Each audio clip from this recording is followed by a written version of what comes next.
আপনি হাসলেও কবরে যাইতে হবে, কাঁদলেও কবরে যাইতে হবে।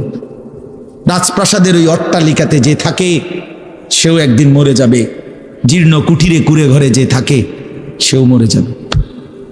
জীবনে যে কোনোদিন সুখ দেখে নাই দুঃখের সাগরে, তারও মৃত্যু হবে।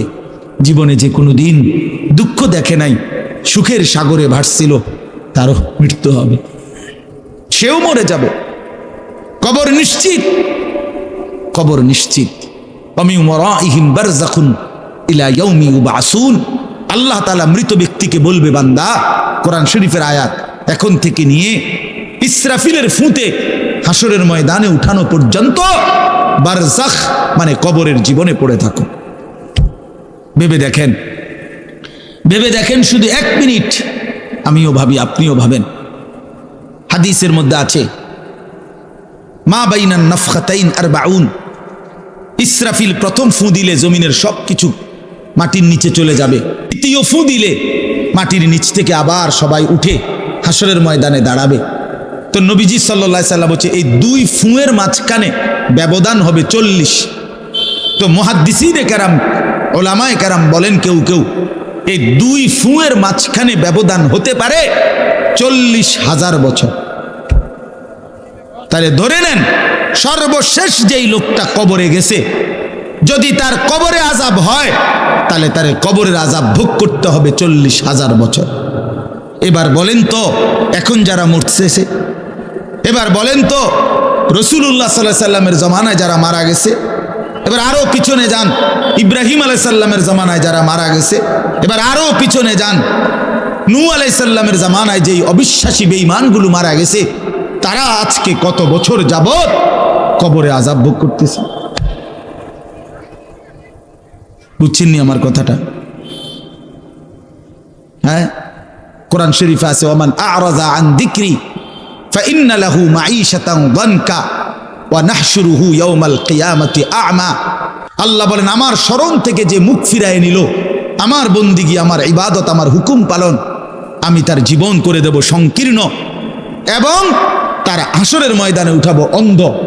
এই জীবন সংকীর্ণ করার একাধিক তাফসির, এর মধ্যে একটা তাফসির হলো এইটা যে আল্লাহ জীবন সংকীর্ণ করে দিবে, মানে তার কবরের মধ্যে তার কবরটাকে একেবারে সংকীর্ণ করে দিবে। আল্লাহ রসুল বলছে, নাফরমানের কবর রাইখা যখন ফেরেশতা চলে যাবে, কবর ডান পাশের মাটি তারে একটা চাপ দিবে বাম দিকে, বাম দিকের মাটি এক ডান দিকে। আল্লাহর কসম, ডান পাশের হাড্ডি পাঁজর ভাইঙ্গা ডান দিকে বাম দিকে চলে যাবে, বাম দিকের হাড্ডি পাঁজর ভাইঙ্গা।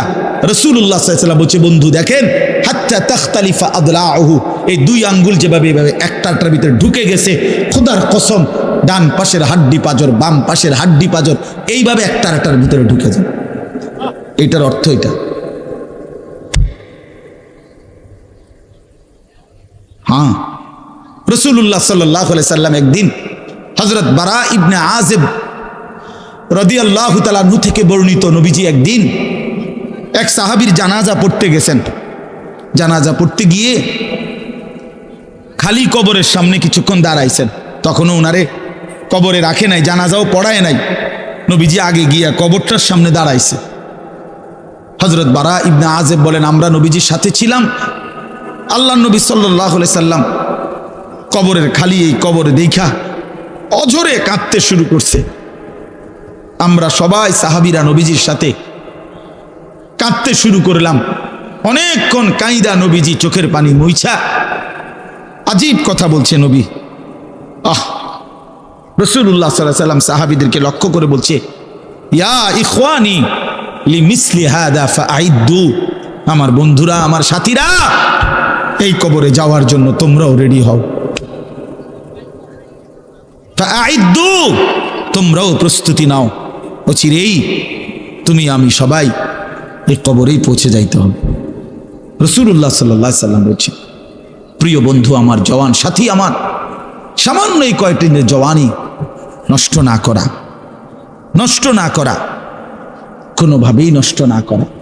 তো এই জন্য বললাম, এই সূরা মুলক এটা আল্লাহ তাআলা অত্যন্ত ফজিলতপূর্ণ একটি সূরা। রাসূলুল্লাহ সাল্লাল্লাহু আলাইহি সাল্লাম বলছেন, এটা কবরের আযাব থেকে রক্ষা করবে। এই সূরা নিয়মিত তাফসীরের মধ্যে আমি নিজে পড়ছি, তাফসীরে কুরতুবিতে আছে। আল্লাহ নবী সাল্লাল্লাহু আলাইহি সাল্লাম বলেন, লাওয়াদিত্তু, নবীজি বলেন আমার দিলের আশা, আমার দিলের তামান্না, আমার উম্মতের প্রতিটা মুমিন তার কলিজার ভিতরে, তার জবানে এই সূরা মুলক থাকুক, সূরা মুলক থাকুক। অর্থাৎ রাসূলুল্লাহ সাল্লাল্লাহু আলাইহি সাল্লাম বলতেন আমার প্রতিটা মুমিন বান্দা উম্মত যেন এই সূরা মুলক তেলাওয়াত করে, যেন কবরের আযাব থেকে রক্ষা পায়।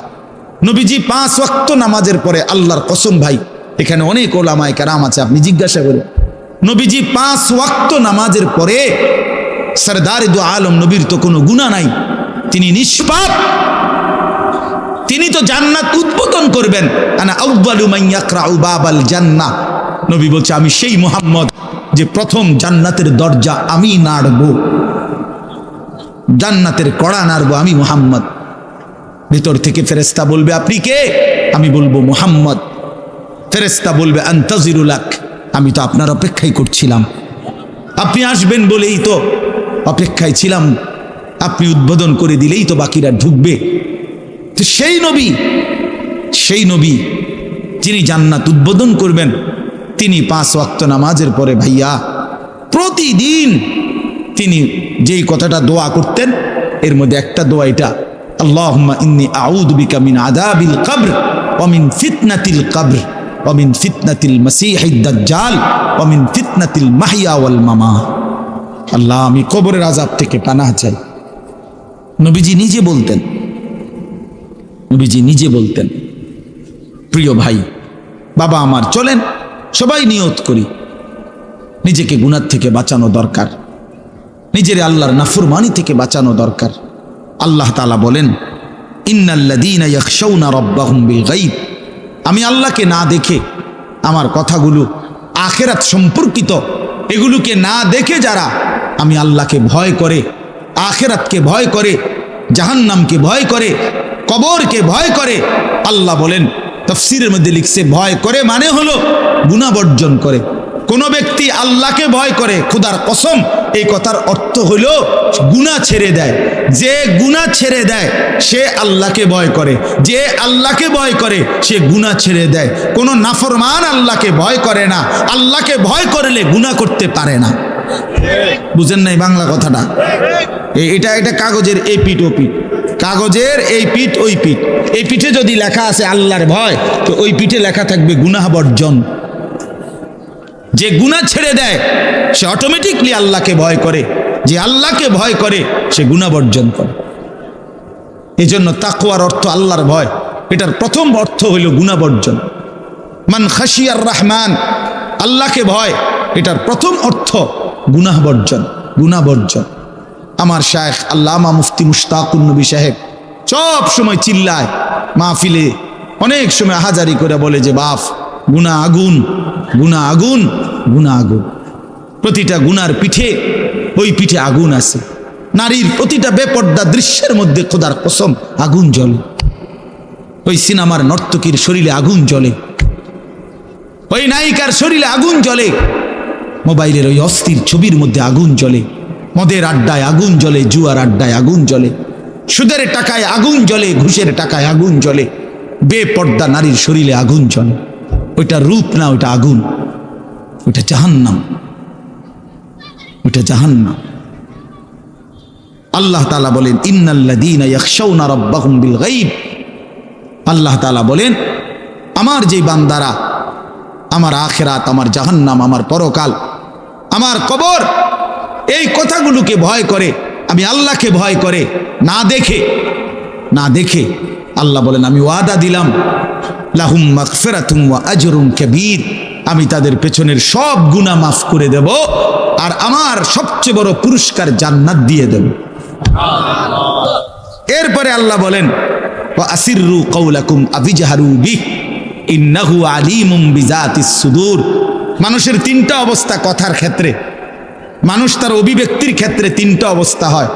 মানুষ কখনো জোরে কথা বলে, মানুষ কখনো আস্তে কথা বলে গোপনে, আর কখনো মানুষ অন্তরে জল্পনা কল্পনা করে, ঠিক না? এই তিনটাই অবস্থা। তো আল্লাহ তাআলা বলেন, এনে একটা ছোট্ট তাফসীরের মধ্যে আছে, মক্কার কুরাইশরা কাফেররা নবীজির বিরুদ্ধে দিবানিশি ষড়যন্ত্র করত, বুঝছেন? তো ষড়যন্ত্র করতে বইলে মাঝে মধ্যে এই বেকুবরা বইলে কইতো, আস্তে কো আস্তে, হেই আস্তে কো বেড়া, আসিররু, আস্তে কথা বলো, কাই লা ইয়াসমা রব্বা মুহাম্মদ, মুহাম্মদের খোদা যেন শুনতে না পায়। শুনলে কি অসুবিধা হইব? হেরাই বলতো শুনলে জিবরাইলের কাছে কইয়ে দিব, হে আবার মুহাম্মদের কাছে এসে কইব, একবারে ফেঁসে পড়ব। হ্যাঁ, তাফসীরের মধ্যে আছে। আল্লাহ তাআলা বলেন, হায় হায় রে বেওকুফ, কি বললি, কি ভাবলি, আল্লাহরেই চিনলি না, আল্লাহকেই চিনলি। হ্যাঁ, অনেক নওজোয়ান হ্যাঁ বেচারা ইয়ারফোন লাগাইলে মনে করে কেউ শুনে না, না ইয়ারফোন লাগাইলেছে আর কি, বুঝেন না, কানের মধ্যে দুইটা বল্টু লাগাইছে, খালাস, আর তো দুনিয়ার কেউ শুনে না।